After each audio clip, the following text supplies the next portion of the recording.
L'avènement des véhicules autonomes dans les grandes villes, dans les grandes cités, va nécessiter effectivement des enjeux de modification à la fois réglementaires, technologiques et sociétaux. Donc, réglementaires parce qu'effectivement il faut faire évoluer la réglementation dans chaque pays. Alors peu ou prou, tous les pays maintenant s'y mettent et donc donnent des possibilités d'expérimentation.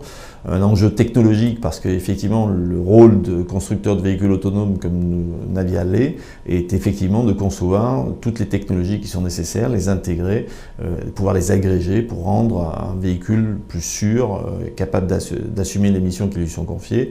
Et évidemment des enjeux sociétaux parce qu'on va donner la possibilité, via ces véhicules autonomes, d'avoir des systèmes de transport de personnes qui seront moins onéreux et qui vont donner la possibilité à certains des concitoyens de se déplacer plus facilement. On va pouvoir créer des nouvelles lignes de transport de personnes qui n'existent pas aujourd'hui parce qu'elles sont trop chères. Et c'est effectivement ces trois éléments qui vont faire que le véhicule autonome est particulièrement important dans les concepts de fluidification de la circulation dans les grandes villes. Il faut savoir que les centres urbains vont être de plus en plus peuplés puisqu'il y a plus de 70% de la population mondiale à l'horizon de 2050 qui va vivre dans les grands centres urbains. Et donc c'est véritablement un enjeu sociétal d'arriver à concevoir et réaliser ce type de véhicule que nous appelons effectivement de nos souhaits et que nous concevons et réalisons tous les jours.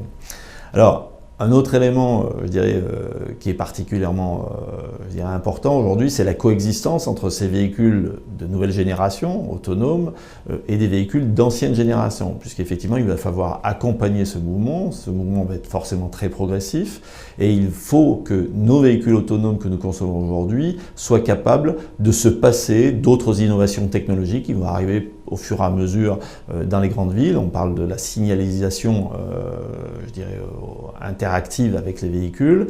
Donc il y a des feux qui vont devenir communicants, des panneaux qui vont devenir communicants, des alertes de circulation qui vont envoyer des signaux automatiquement. Et tout ça, ça existera dans le futur, mais ça va prendre un certain temps pour être dans les grands centres urbains. Il va falloir effectivement que, au niveau technologique, nos véhicules soient à même de se passer de ces autres nouvelles technologies qui arriveront dans les années à venir, mais qui aujourd'hui ne sont pas disponibles. On ne peut pas demander à toutes les villes du monde de s'équiper de ces nouveaux dispositifs technologiques.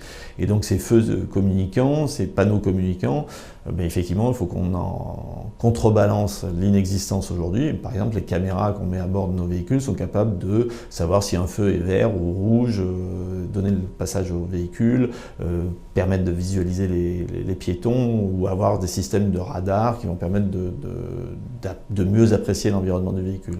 Donc c'est vraiment effectivement cette coexistence qu'il va falloir gérer entre véhicules d'ancienne génération, véhicules autonomes, mais tout cela, ça va s'inscrire dans un processus effectivement qui va prendre un certain temps et qui va s'échelonner certainement sur les 30 ou 40 prochaines années.